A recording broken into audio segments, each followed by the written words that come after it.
ये है कि आप सिर्फ मोर पंख की ही पीछे, दिगंबर मुनि सिर्फ मोर पंख की ही पीछे क्यों लेते हैं और किसी पक्षी की पीछे क्यों नहीं लेते? और मेरा ये एक और प्रश्न है कि आप लोग हर साल पीछे क्यों बदलते हैं? मोर पंख का मूल कारण है, जितने लोग आप लोगों के बाल होते हैं, यदि आप 8-15 दिन बालों को साफ नहीं करें तो चिक्कट हो जाते हैं, कड़े हो जाते हैं। और दूसरी, ये बाल जो हैं कठोर होते हैं। यदि आपका बाल आपकी आंख में डाला जाए और यूं रगड़ दिया जाए तो आंख कट जाएगी।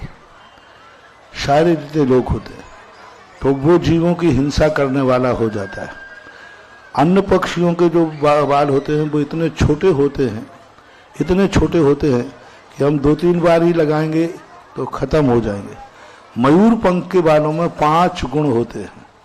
एक गुण होता है कोमल, इतना कोमल होता है कि यदि हम आँख के पंख में, अपनी आँख में भी इसको रगड़ें तो आँख में आंसू भी नहीं आएगा, कटेगा भी नहीं। एक होता है मृदु, मृदु यानी स्पर्श करने में इतना सुहावना लगता है जीव जंतु को कि जैसे हम जीव को लगाएंगे तो उसको चुभेगा नहीं। दूसरा होता है निष्परिग्रही, ये मैल को ग्रहण नहीं करता।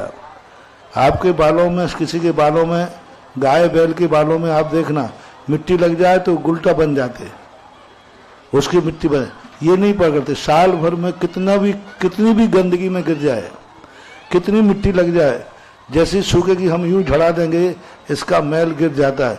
तो ये मुनि महाराजों जैसा निष्परिग्रही होता है।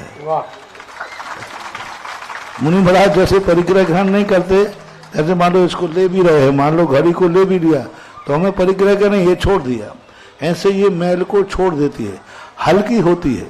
चींटी के ऊपर रख भी दी जाए तो चींटी मरेगी नहीं, उसको सुख महसूस होगा। तो इस प्रकार से ये और ये बाल सबसे बड़ा है, ये स्वयं छोड़ती है।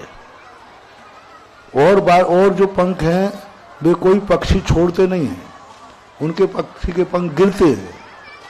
कोई भी पक्षी है अपने पंखों को छोड़ता नहीं है, टूट जाने अलग चीज है, लेकिन मयूर जो है हर साल अपने पंखों को छोड़ती है, स्वयं इच्छापूर्वक छोड़ती है। ये टूटते नहीं है, ये छीने नहीं जाते। अन्य पक्षियों के पंख जो हैं हमें छीनना पड़ेंगे, और हम छीनेंगे तो वो पंख रहित होकर मर जाएगा। लेकिन मयूर जो है अपने सुता पंख दिवाली और दशहरा के बीच में सभी संसार के मयूर अपने पंखों को छोड़ते हैं, और इन पंखों को छोड़ते हैं और दूसरे पंख उस स्थान पर आ जाते हैं। इसलिए इन पंखों से मयूर को किसी प्रकार का दोष नहीं लगता, उसको कष्ट नहीं होता, बल्कि खुशी होती है कि हमने ये पंख छोड़ दिए। अन्य पंखों को यदि हम छोड़ेंगे तो नुकसान कर सकता है, तो इसलिए ये मयूर पंख की पीछे ली जाती है। कुचित कदाचित कभी आपातकाल में गिद्ध पंखों का भी एक उल्लेख मिला। पूज्यवर कुंदकुंज स्वामी, पूज्यवर उमा स्वामी महाराज कहीं किंवदंती है, आगम सिद्धांत नहीं, कहीं जा रहे थे, मयूर पंछी गिर गई तो वहां गिद्धों के पंख पड़े हुए थे, उनको उठा लिया काम चलाओ। तो क्योंकि वो मुलायम तो होते हैं, लोग अपने आप गिरे हुए थे तो निकाल लिया, ले लिया, लेकिन उसमें भी हिंसा होती है, इसलिए मयूर पंख ली जाती है। साल भर में इसलिए बदलते हैं क्योंकि एक स्थान पर रहते हैं, पंखों की उपलब्धि हो जाती है। अब रास्ते में हम कहाँ से पंख लाएंगे?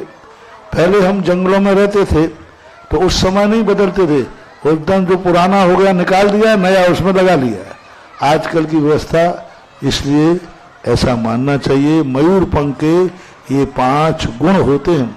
और इसका बाल देखो कितना होता है, इसकी जो हड्डी होती है बहुत पीछे शुरू होती है, और इसका झूमर जो है इतना बड़ा झूमर बालों का और किसी जीव का नहीं होता है, ऐसा मानना।